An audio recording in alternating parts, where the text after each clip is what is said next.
warahmatullahi wabarakatuh. Perkenalkan, nama saya Siti Nurvita Maulida, NIM 211F10084 dari kelas A2 Pendidikan Luar Biasa semester 2. Untuk memenuhi pada tugas mata kuliah pendidikan anak berkesulitan dan lamban belajar dengan dosen pengampu Ibu Renalata Makismiawati, SPD MPD. Di sini saya akan mereview tentang film Tare Zameen Par. अंगड़ाई ले फिर करवट बदल कर नाजुक से मोती हंस दे फिसल कर खो न जाए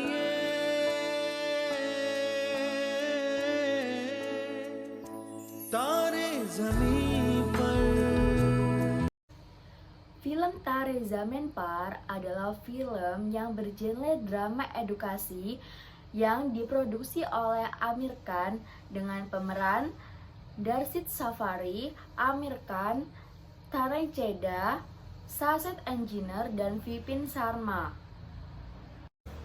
Film Tare Zameen Par yang rilis pada 21 Desember 2007 menceritakan tentang seorang anak bernama Ehsan Natkishore Awasthi yang duduk di bangku kelas 3 dan dianggap pemalas dan sulit untuk mengikuti pelajaran di sekolahnya dengan baik.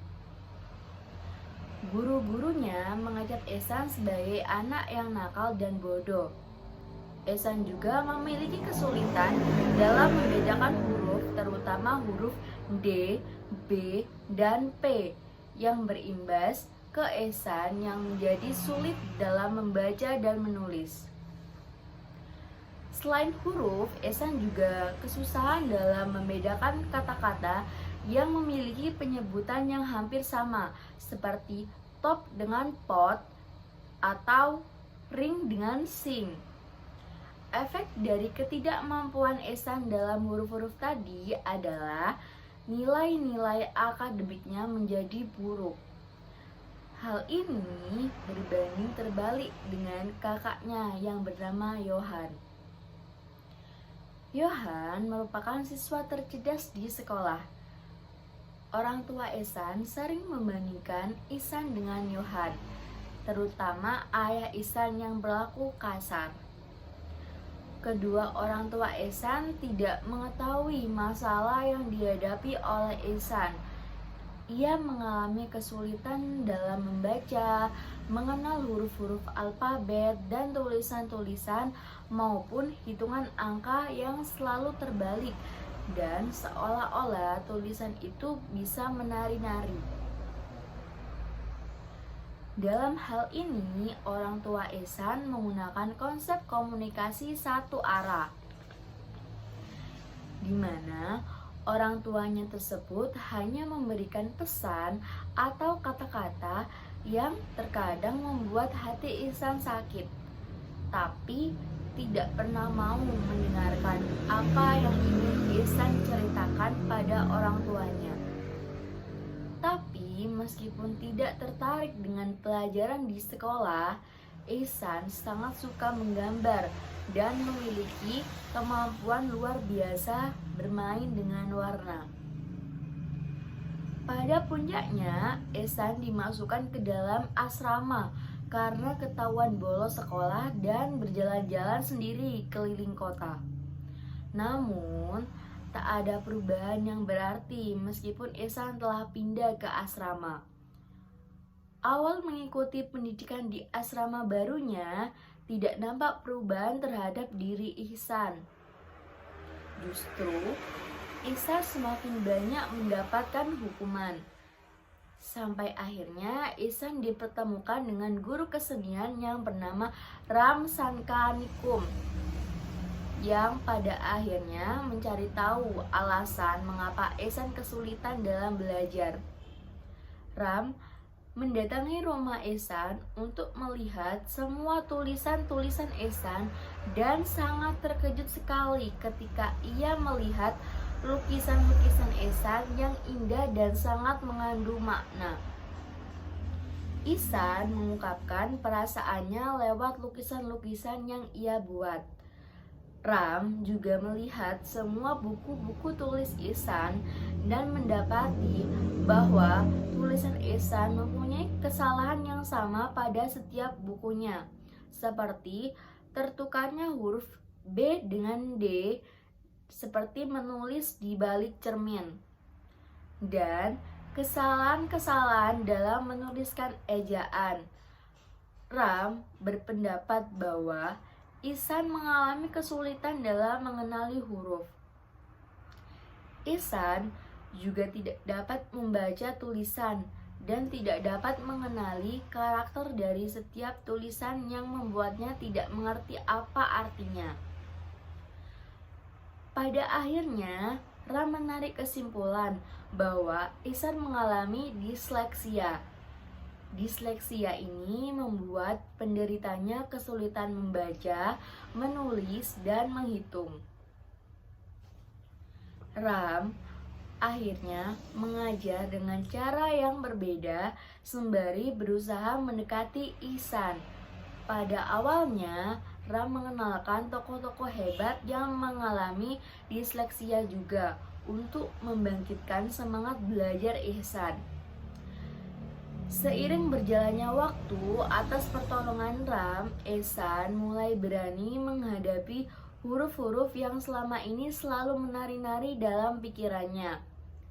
Selanjutnya, Ram yang mengetahui ketertarikan Ihsan dalam dunia menggambar memilih mengadakan lomba melukis yang mana berhasil dimenangkan oleh Ihsan. Hasil lukisan Ihsan dengan Ram digunakan sebagai foto sampul tahunan sekolah. Kedua orang tua Ihsan datang untuk mengambil rapot akhir Ihsan dan ternyata mendapatkan hasil yang sangat memuaskan. Jadi, pesan moral dalam film ini adalah setiap anak itu istimewa. Setiap anak lahir dengan kemampuan yang berbeda-beda, yang menjadi tugas orang tua untuk menyadari bakat alami anak sehingga anak dapat tumbuh menjadi dirinya sendiri dengan bakat yang ia miliki. Orang tua tidak boleh menjadikan penilaian orang lain sebagai patokan kemampuan anak. Stereotip bahwa seorang anak dinilai cerdas hanya dari sisi baca, tulis, dan hitungan saja harus dihilangkan.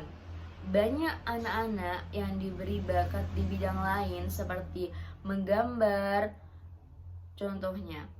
Oleh sebab itu, orang tua tidak boleh memaksakan anak di luar kemampuannya. Sebaliknya, orang tua harus selalu bersikap suportif dan menuntun anak dalam mengasah bakatnya. Seperti yang dijelaskan sebelumnya, jika tokoh dalam film ini yaitu Ihsan adalah penderita disleksia. Disleksia adalah sebuah gangguan dalam perkembangan baca tulis yang umumnya terjadi pada anak menginjak usia 7 hingga 8 tahun. Ditandai dengan kesulitan belajar membaca dengan lancar dan kesulitan dalam memahami meskipun normal atau di atas rata-rata. Hal ini ditandai dari Ihsan yang sulit dalam membedakan beberapa huruf-huruf yang memiliki bentuk yang sama, dan Ihsan juga kesusahan dalam membedakan kata-kata yang memiliki penyebutan yang hampir sama seperti top dengan pot, ring dengan sing. Sayangnya, orang tua Ihsan maupun guru-guru di sekolahnya tidak menyadari jika Ihsan mengidap penyakit disleksia. Mengenal tentang penyakit disleksia adalah gangguan kesulitan belajar yang menyebabkan masalah dengan membaca, menulis, dan mengeja. Gangguan belajar ini masuk ke dalam gangguan saraf pada bagian batang otak. Bagian otak inilah yang memproses bahasa, Namun, masalah ini tidak ada hubungannya dengan kecerdasan seseorang, asalkan dikelola dan ditangani dengan baik. Kondisi ini tidak hanya dialami oleh anak-anak, tapi juga orang dewasa, dan merupakan masalah seumur hidup. Disleksia yang terjadi seumur hidup bisa menjadi tantangan tersendiri bagi pengidapnya setiap hari. Kabar baiknya, banyak dukungan yang bisa didapatkan untuk meningkatkan keterampilan membaca dan menulis agar mereka tetap berhasil di sekolah dan pekerjaan. Pengidap disleksia ini memiliki kecerdasan yang normal dan biasanya memiliki penglihatan yang normal juga. Sebagian besar anak disleksia dapat berhasil di sekolah dengan belajar atau program pendidikan khusus. Dukungan emosional dari orang-orang terdekat juga berperan sangat penting. Penyebab terjadinya disleksia. Disleksia berkaitan dengan faktor genetik seseorang. Seseorang lebih mungkin mengidap disleksia jika memiliki orang tua, saudara, atau anggota keluarga lain yang mengidap disleksia juga. Kondisi ini bermula dari perbedaan bagian otak yang memproses bahasa. Pemindaian pencitraan pada orang dengan disleksia menunjukkan bahwa area otak yang seharusnya aktif ketika seseorang membaca, tapi justru tidak berfungsi dengan baik. Ketika anak-anak belajar membaca, pertama-tama mereka mencari tahu bunyi apa yang dihasilkan pada setiap huruf. Misalnya, B mengeluarkan suara B, M mengeluarkan suara M, EM. Kemudian, mereka belajar bagaimana menyusun suara-suara itu untuk membentuk kata-kata. Misalnya, KUCING, kucing. Kemudian mereka harus mencari tahu apa arti kata-kata tersebut. Kucing adalah hewan yang mengeong. Untuk anak-anak yang menderita disleksia, otak mengalami kesulitan menghubungkan huruf dengan suara yang mereka buat, dan kemudian memadukan suara-suara itu menjadi kata-kata. Jadi, bagi seseorang disleksia, kata kucing mungkin dibaca sebagai gnicuk karena campur aduk. Membaca bisa menjadi proses yang lambat dan sulit. Perlu dipahami juga, disleksia berbeda untuk setiap orang. Beberapa orang memiliki bentuk ringan yang akhirnya dapat dipelajari cara mengelolanya. Sementara orang lainnya memiliki sedikit lebih banyak kesulitan untuk mengatasinya. Bahkan, jika anak-anak tidak dapat sepenuhnya mengatasi disleksia, mereka masih dapat melanjutkan ke perguruan tinggi dan berhasil dalam hidup. Selain genetik, disleksia juga bisa disebabkan oleh kondisi medis lainnya seperti cedera pada otak, misalnya saat anak dilahirkan, cedera yang parah atau trauma pada otak, dan penyakit lainnya seperti stroke. Faktor resiko disleksia. Beberapa faktor resiko disleksia antara lain memiliki anggota keluarga dengan penyakit gangguan belajar, bayi lahir prematur atau bayi lahir dengan berat badan yang rendah, bayi yang lahir dari ibu pengguna obat-obatan, alkohol, perokok, atau pernah mengalami infeksi yang mempengaruhi perkembangan otak dan janin, memiliki kelainan pada struktur otak yang berperan dalam proses dan mengolah kata.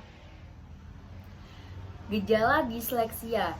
Gejala disleksia bisa berbeda pada satu pengidap dengan pengidap lainnya. Gejala ini memang bisa timbul di usia berapapun, tapi umumnya muncul di usia anak-anak. Berikut beberapa gejala disleksia yang mungkin dialami pengidapnya. Yang pertama, kesulitan belajar membaca. Walaupun tingkat kecerdasannya normal, anak disleksia terlihat lebih lamban dan berusaha keras dalam membaca, mempelajari huruf, mengucapkan atau menerka huruf atau angka, serta memposisikan mainan huruf. Yang kedua, kesulitan dan memiliki kemampuan berbicara yang lambat, sehingga membutuhkan waktu lebih lama untuk belajar berbicara. Pengidapnya sering salah mengucapkan kata atau membedakan bunyi kata yang berbeda. Yang ketiga, perkembangan lebih lambat dibandingkan anak seusianya. Contohnya, membutuhkan waktu belajar merangkak, berjalan, atau berbicara yang lebih lambat ketimbang anak seusianya. Yang keempat, kesulitan mengkoordinasikan gerakan tubuh sehingga sering terlihat lebih lemah dibandingkan anak lain seusianya. Contohnya, sulit mengkoordinasikan mata dengan gerakan tangan. Kondisi ini bisa diamati ketika mereka menangkap bola. Yang kelima, sulit berkonsentrasi dan cenderung mudah sakit. Mereka juga cenderung lebih mudah terserang alergi, demam, eksim, ataupun asma. Untuk penanganan disleksia sendiri, disleksia tidak dapat disembuhkan, tetapi ada terapi yang bertujuan untuk melatih anak agar dapat berlaku normal di masyarakat. Beberapa hal yang dilakukan antara lain: 1. Membacakan buku untuk anak-anak. 2. Mengupayakan kerjasama yang baik dengan pihak sekolah anak. 3. Memperbanyak waktu belajar di rumah. Yang keempat, membuat suasana membaca menjadi lebih menyenangkan. Yang kelima, memotivasi anak untuk senang membaca buku. Yang keenam, mendiskusikan isi buku bersama-sama dengan anak. Dan yang ketujuh, menghindari celaan jika anak melakukan kesalahan saat membaca agar anak dapat memiliki kepercayaan diri. Jika orang tua mencurigai anak menderita disleksia, maka langkah pertama adalah berbicara dengan guru dan berkoordinasi mengenai kebutuhan pendidikan khusus di sekolah. Pihak sekolah mungkin dapat menawarkan dukungan tambahan untuk membantu anak jika diperlukan. Demikian yang saya sampaikan mengenai review tentang film Tare Zameen Par. Kurang lebihnya saya mohon maaf. Jika teman-teman ingin mengajukan pertanyaan kepada saya, bisa menghubungi saya melalui email atau nomor telepon di samping. Saya akhiri, wassalamualaikum warahmatullahi wabarakatuh, dan jangan lupa subscribe.